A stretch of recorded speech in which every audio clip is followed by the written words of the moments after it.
You probably know who I am. You've seen me on TikTok. I go as Bohemian Holistic, but my name is actually Darb, and this is... The opposite of Darb. I'm Brad. And here you will know us as the Sky Balloon Show, and if Right. you want to know what that means, I'll put that in the comments for you. So this is going to be episode, what did you call it? 2.12. We've done this before. We actually did a audio podcast 2019. Yeah. And so before the great thing hit, COVID stand. Yeah. And so now we've kind of picked it up, and so what you're going to find this to be is just a vlog cast. I don't know what you call these things, really, but of truth and telling it how it is and how it needs to be told. And this episode is going to be our quick and dirty, get you back up to speed, and that's where Big Brain Brad comes in. Well, yeah, it's you're probably looking at things in the last couple of years and wondering why things are so odd, a heightened level of anxiety, why the news doesn't seem to make a lot of sense, why even some of the things at your local level may not make a lot of sense. Yeah. And conceptually, what we're trying to do is get everybody to wrap their heads around the idea that we're at war, and that we probably have been since, I would say, sometime in about 2018. And but there's a huge disconnect for people, and we know, we've talked to people here locally, and a lot of this is actually for the people that are here locally. We're trying to help people get up to speed with the concepts that are involved. Yeah. And it's hard because normally when we think of war, we want to think of things that we've seen on TV and movies. Yeah.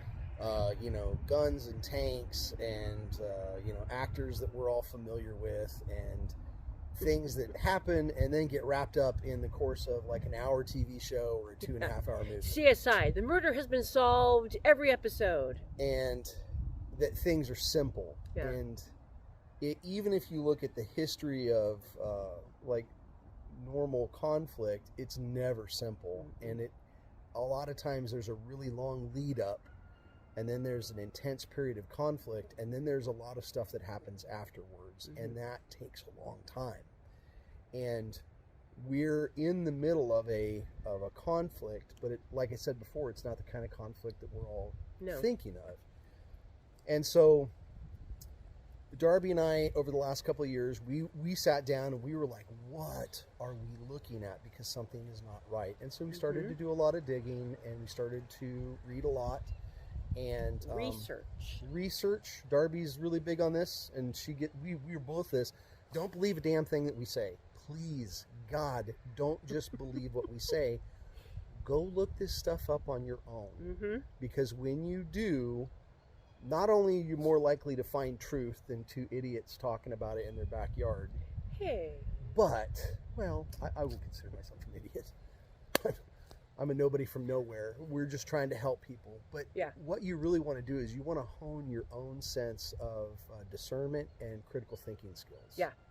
Because that is going to be incredibly helpful in getting through this and getting your family through it safely. So one of the things I would highly recommend taking a look at A Citizen's Guide to Fifth Generation Warfare by Michael Flynn and Boone Cutler. Boone Cutler is former Special Forces, and then also did a lot of years working with psychological operations for the U.S. Army. They explain a lot of this in a way where they'll get you up to speed with the terminology, help you understand what you're looking at. Mm-hmm. I think what the best that we can probably do is I'll run you through really quickly generations of warfare so that you kind of understand it. Okay. The first generation of warfare, that's Cain and Abel. That's two guys. One guy kills the other guy with a rock. It's pretty simple. Second generation warfare, that's where you saw this kind of hand-to-hand physical warfare develop out into swords, spears, bows and arrows, cavalry, large empires going at each other, formation warfare. Okay. And that goes on for thousands of years. Mm-hmm. And then you roll into the last couple hundred years, especially this last century, where it is firearms.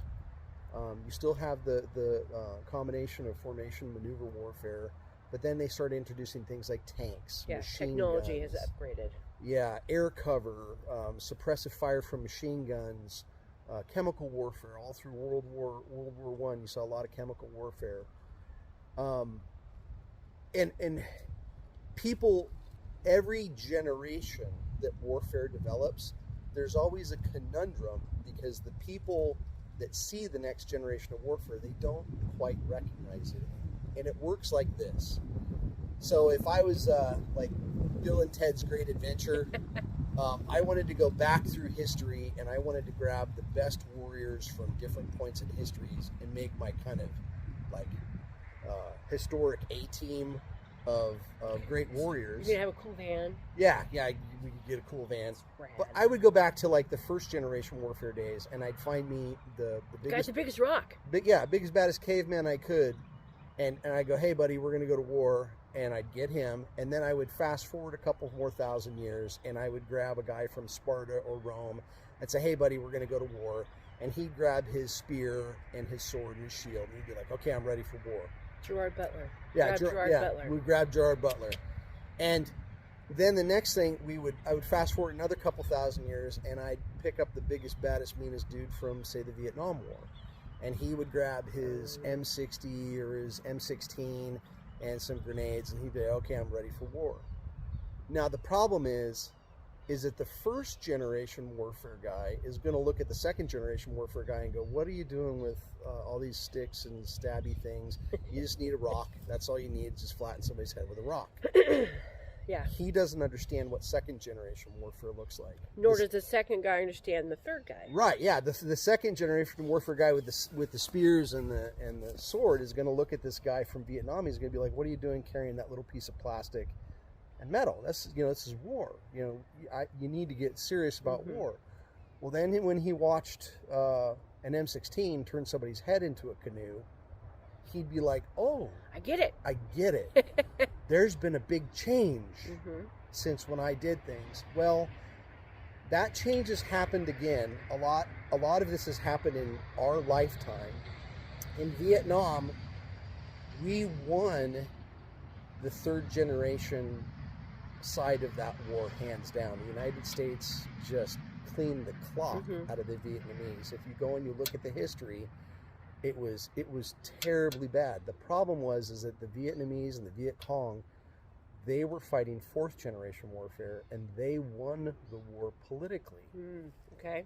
And that was a big paradigm shift, and we have seen that paradigm shift increase with terrorism, guerrilla warfare, where small units are able to terrorize and inflict their will on a large population, change entire nations' policies by doing fourth generation warfare. A lot of it's terror, and a lot of that terror is information. A small group of people, they can't literally kill everybody in a country, but they can terrify them. Yes. And now, remember that fear. Fear is a big part of this, and this is why you're going to have discernment. This is why you're going to have to be able to think through things really rationally. Now, what's happened is, and we're really starting to see this, the Chinese started to develop their version of fifth generation warfare. So we're now in fifth. Yes, we're in fifth. Yeah. And that really developed on through the war on terror for us. Psychological operations was a big part of that for the United States.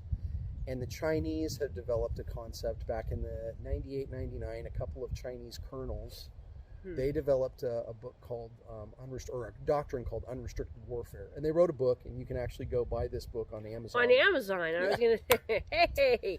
If you want to understand, and it is total war, and it's basically a method of in doing nation state warfare, one nation to another, without ever picking up a gun. Picking up a gun and getting into third generation warfare is the fastest way to a lot of times to lose a fifth generation fight. You don't want to go back to third generation. And that was largely why the Chinese did it, is they didn't want to take us on man to man, gun to gun, tank to tank. They knew that that was a losing proposition. And so these guys developed this doctrine. So it's something that's being employed by all manner of nation states, whether you're calling it fifth generation warfare or unrestricted warfare. A lot of times it is directed at the civilian population.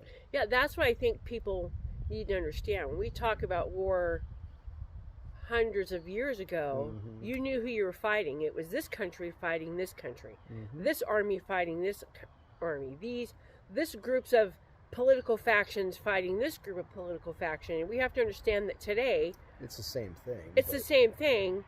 First of all, we're seeing it in real time. Yes. Back then, people had to wait multitudes of weeks, if not months or years, to find out what had been happening countries away. Yes. Oh my God, there was a war going on. I live in Connecticut, and they're fighting a war in France or wherever. Okay. Today, we're sitting in little town deep south, and the war is going on everywhere. And we know it because we are seeing it happen right now. And we see it happening. To give you an example, Ukraine. This last year, we would talk to people around us who have a particular view on what's going on in Ukraine, and they have watched the news, or they've seen things on watch the news. Yeah, or they've seen things on social media, and they have an idea of what's going on in Ukraine because of what they've been told. Yeah, what they're being shown. What they're being shown. What they're being propagated. And I would have conversations with people, and I'd look at them square in the face and go, okay, what are you watching? I have, and it's not hard to find, but you can go on the web. There's Telegram. There's a bunch of different places. At the same moment that I was having a conversation with somebody that thought that they were seeing one thing, I could go on Telegram and literally had access to hundreds and hundreds and hundreds of hours of combat footage from that day or the prior 48 hours. And I know from seeing it firsthand that what they believed was garbage because of what they were told. And just like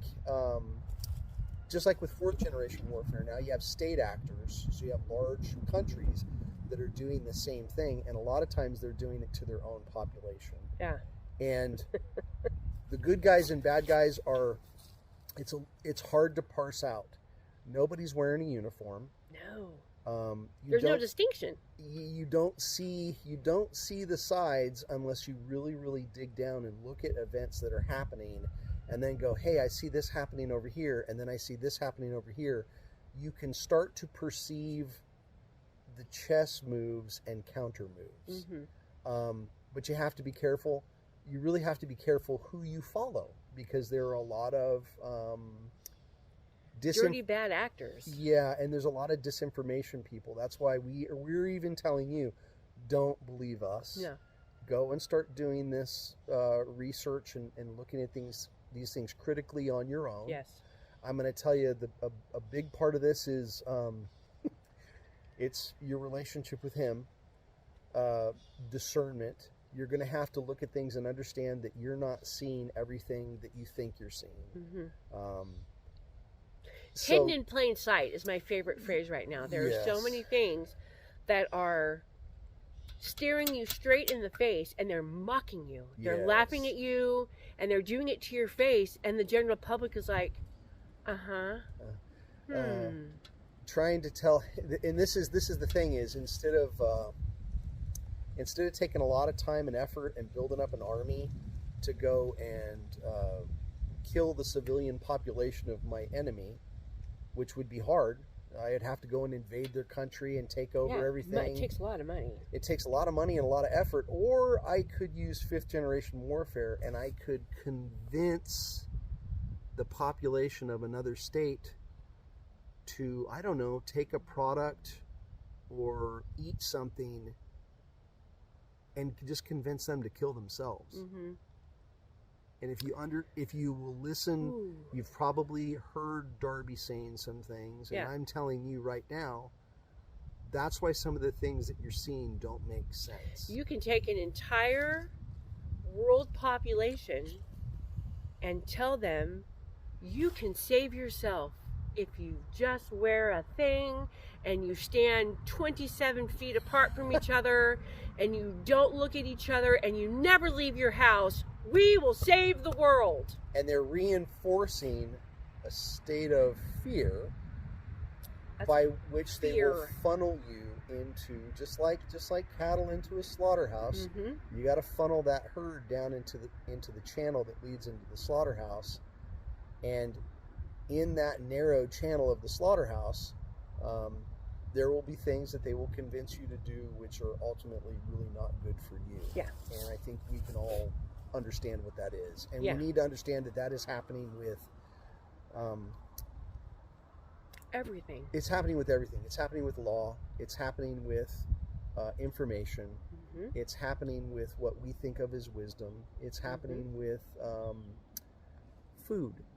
It is happening with medicine. Mm-hmm. And that's why Your water. You really need to think critically if we're in a time of war, and if we know that there's enemies, and some of those enemies, just like any other war, there's a lot of war and espionage. Mm-hmm. There is spies, counter spies, agents and double agents. This kind of stuff, it's not clean. No. And so the first thing that you can do is, there's actually a couple things you can do. Well, the first question people are going to have is, oh my God, because there are going to be large groups of people who are not where you and I are. Yeah. They are still in a state of The fog everything of, is okay. You know, there might be something happening, but it's not directly affecting me. Everything is okay. And when that group, the light clicks and things happen, they're going to be like, what in the hell is going on? And they're going to need the information, which i.e. is kind of like why we are here, and other people, which we'll place in the comments of other people you can follow and go learn from. Because again, research isn't just opening up a book and reading. Get the information. Yeah. Don't get it from me. Take it from us, but don't just take it from us verbatim. Take our information to go, well, they're saying this. Who else is saying that? And we'll tell you who those people are. And real quick, there's a couple of places if you want to try to get up to speed conceptually. With what you're seeing. There's a gentleman named Patrick Gunnels, P. Gunnels, on Rumble. On Rumble, and what he does is he actually reads Substacks, which are kind of like they're kind of like white papers. Yeah. There are other people that have been watching this. They're awake to this. They're trying to wrap their head around what is going on. Mm-hmm. He will cover a little bit of the things that are going on day to day in some of his videos, but more what he's trying to do is wake people up to the concepts. Yeah. Conceptually, you have to understand what you're looking at before you can start to pick apart any of the details and make sense of the details. Yeah. And that's what Patrick does, is he will read papers by Burning Bright or God, the guy in England that is fighting against his TV set. Eric Carlson or Martin Geddes. Yeah. These are guys that are they're really kind of the thought leaders in this. Yeah. And like I said, don't just whole cloth trust anybody, but you are going to have to get yourself conceptually up to speed, and find the people around you that are awake or waking up and thinking. It's time to really start building community. Yeah. When we think of the Christian concept of communion, we think of a little cracker and grape juice. We're going to have your some gold grape chalice. Juice. You really need to get back to the idea of what that was based on was the supper. Yeah. That all the apostles came together and they had a supper They together. broke bread. They had a meal.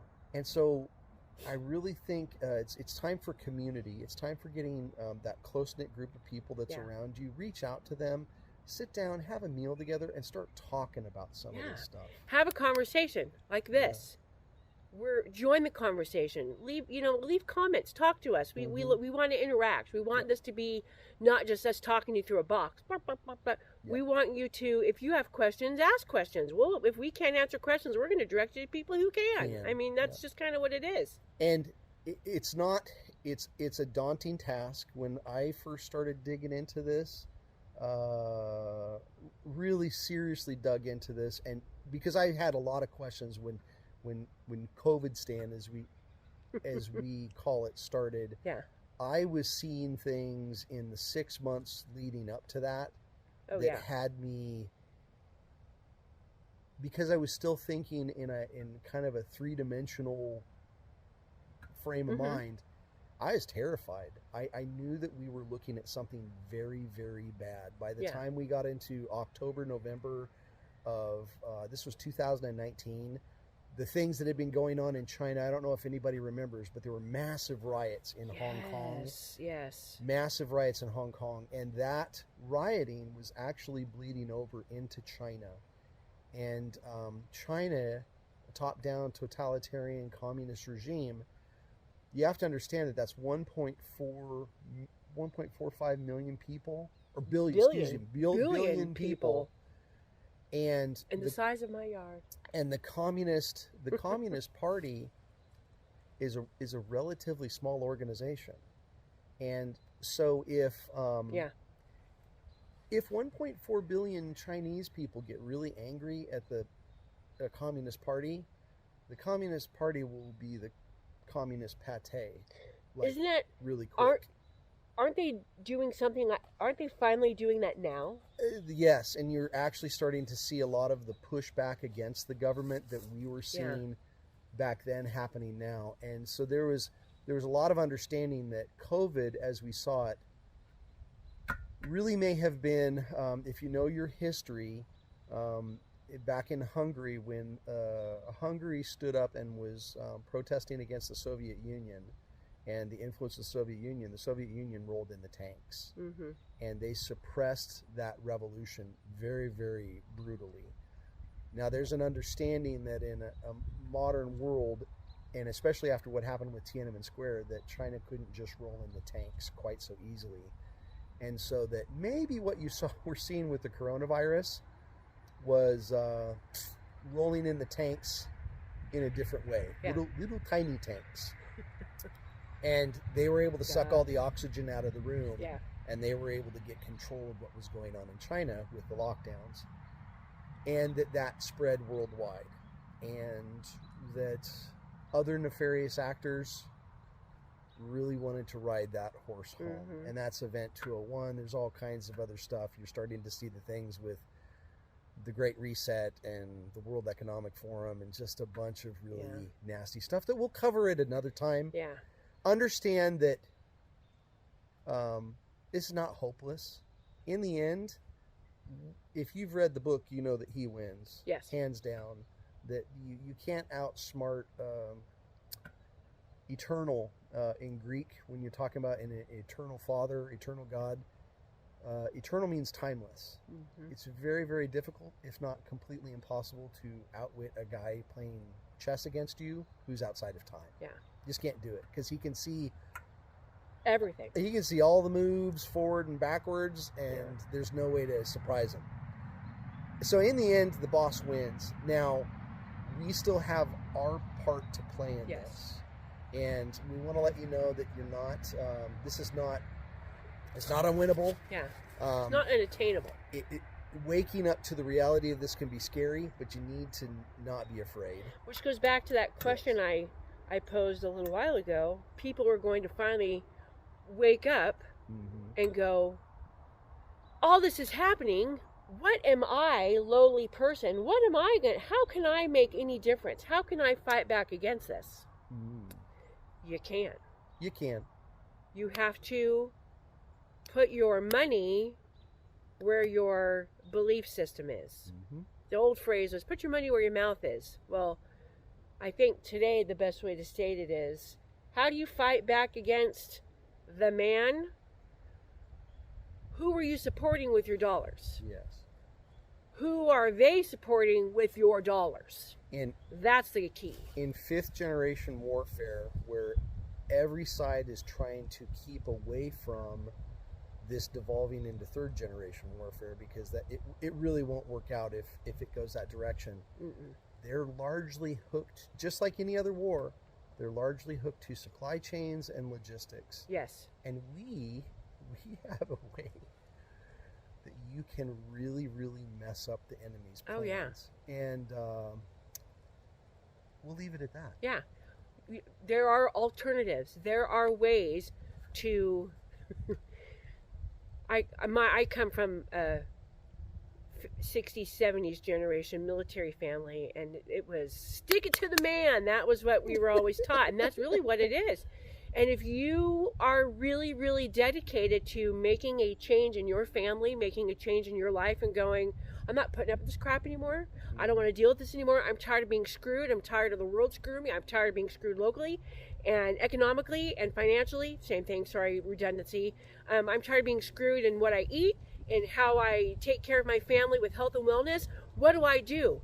Well, there are things you can do. Lots of things you can do. And when you're ready to do it, they're there. They're there. They're there.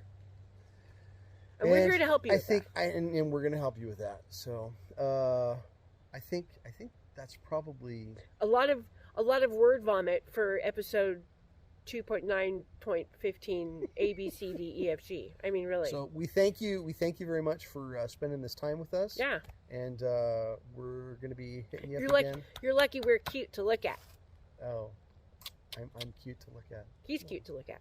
It's like Santa Claus. It's like listening to world events and world economic and learning your history from Santa. Oh God. Okay, are we done? Ho ho ho! We're done. That mean old casino cleaned my pants and hung him out to dry. Drown the town of Reno, leave the lights on, let him die.